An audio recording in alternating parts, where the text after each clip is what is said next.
From world champions taking a sudden retirement to legendary F1 drivers being seatless at the end of a season, the racing world is ruthless.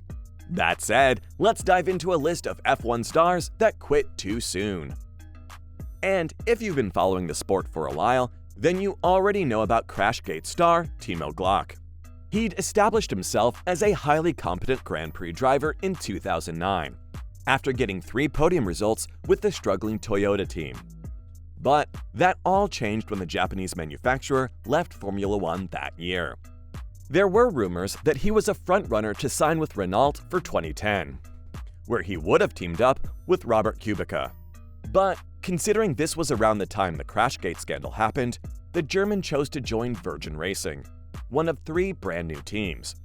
It ended up being a choice between living and simply existing, since Virgin rebranded as Marussia and managed to score just 1 point during the same time. Renault, which later changed its name to Lotus, claimed several podium finishes before making a run for the championship in 2012. According to BBC Sport's Andrew Benson, Marussia, which was desperate for financial support, and begged Glock to end his contract so they could sign a pay driver. The German driver's successor, Luis Rizia, was similarly fired soon after joining the team. Only weeks before the first preseason test of 2013, there was no other seats available, and the then 30-year-old had to cut his professional career short. Glock was forced to begin a new career in the DTM, even though he would have made an excellent number 2 driver at a team like Ferrari or McLaren. He was an extremely talented driver, but as you'll notice with the next name on my list, just having a good drive isn't enough. Juan Pablo Montoya's time in the sport was cut short just like Glock's.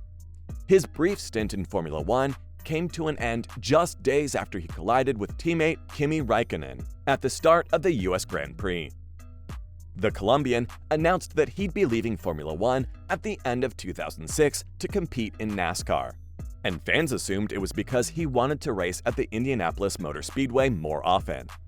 But even they can't get over the way his contract was ended, because McLaren pushed him out the door and released Montoya from his contract with 8 races left in the season. Now, I understand it's awkward working with a driver you know is leaving at the end of the year, but not letting him finish the season is a different level of petty.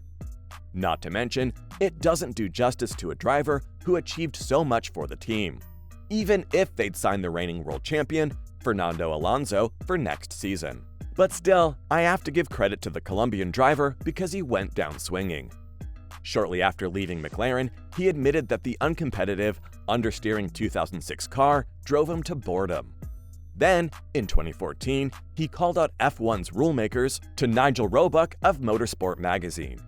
He wasn't happy with how they handled the switch from V10 to V8 engines in 2006. Montoya likely decided to jump ship once he realized the team was going in a different direction. But he still had a passion for racing. I can't say the same about Mika Häkkinen, though. In the 1990s, Häkkinen made a sensational entrance into Formula One, making his debut alongside the legendary Ayrton Senna. His performance showed that he was a legend in the making, and the Finnish driver didn't disappoint. With 2 consecutive world championships under his belt, he became Michael Schumacher's worst nightmare. He was unbeatable in that McLaren. But no one expected that Häkkinen's career would end the way it did. He accepted that he had no more energy to perform. And considering the dominance of Michael Schumacher and Ferrari at the beginning of the millennium, Häkkinen's choice to retire at the end of 2001 was probably for the best. But that doesn't change the fact that he still had a lot to offer the sport with his unmatched skills. He was one of the fastest drivers to compete in Formula One, and pulled off one of the best overtaking maneuvers in the sport's history. That too, just weeks after turning 33. He was a fan favorite, so you can imagine how surprised everyone was at the news. His departure was first called a short break from the sport, so while there were rumors of him getting back in the car, they never materialized. So, fans can only guess how many Spa 2000 moments Häkkinen still had left in the tank. He wasn't the only world champion to take a step back from the spotlight, though. Just a decade earlier, Alain Prost did the same thing. After being fired by Ferrari at the end of 1991, Prost took a year off before returning to Formula One in 1993. He made his comeback with the Williams team, who were in the middle of their most prosperous era, all while using some of the most innovative F1 technology ever created. I get how difficult it might be to imagine a Williams dominating the scene these days. Back in the 1900s, Prost became a star in his team uniform. The Frenchman cruised his fourth World Championship with 7 victories and 5 other podium finishes. But his place on the squad was not as guaranteed as everyone thought.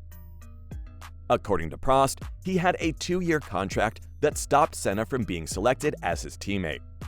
But Sir Frank Williams told him in July of 1993 that Renault, the team's engine supplier, was pressuring them to sign Senna for 1994.